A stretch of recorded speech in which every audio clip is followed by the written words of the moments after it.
నాకు మొన్న ఢిల్లీలో ఒక పోలీస్ ఆఫీసర్ కలిసిండు. సార్, నేను సిద్దిపేట ఎస్పీ ఉన్నప్పుడు బీదర్ లో ఒక ప్రింటింగ్ ప్రెస్ ఉండే. ఆ ప్రింటింగ్ ప్రెస్ టీఆర్ఎస్ పార్టీ ఆది నాయకుడిది. మరి ఏం చేస్తారు సార్ అంటే, టీఆర్ఎస్ పార్టీ కరపత్రాలు కాదు, దొంగ నోట్లు ముద్రిస్తారట. ఆడ దొంగ నోట్లు ముద్రించే ప్రింటింగ్ ప్రెస్ బీదర్ లో ఉన్నది.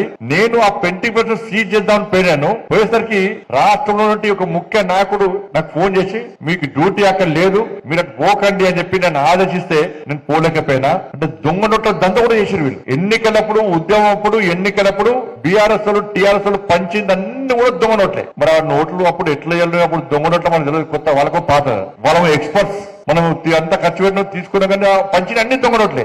ఉద్యమం తర్వాత ఎన్నికలప్పుడు టీఆర్ఎస్ వాళ్ళు పంచిన పైసలు మొత్తం దొంగ నోట్లే. బీదర్ లో ముద్రించిన దొంగ నోట్లు అవి కుల్ల. ఇలా ఆ కుటుంబం ఇలా కోటీశ్వర్లు అయిపోయింది.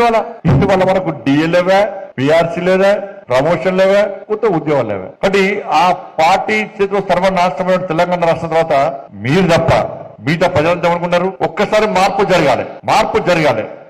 జరిగితే ఇవాళ తెలంగాణ రాష్ట్రం కొంచెం బాగుపడతారు. ఈ కుటుంబ కబంధాస్తాల నుంచి తెలంగాణ రాష్ట్రాన్ని సాధించుకోవాలని చెప్పి మార్పు కోరుకున్న ప్రజలు భారతీయ జనతా పార్టీకి ఓటేయాలా, తప్పిపోయి కాంగ్రెస్ పార్టీకి ఓటేసారు. ఇప్పుడు కాంగ్రెస్ పార్టీకి ఓటేస్తే పరిస్థితి ఏంటి? వల్ల పేద మీకలు పోయి పోయేవాడు అంటే అయిపోయింది. నా ఘర్కా నా ఘాట్కా అన్న పరిస్థితి అయిపోయింది.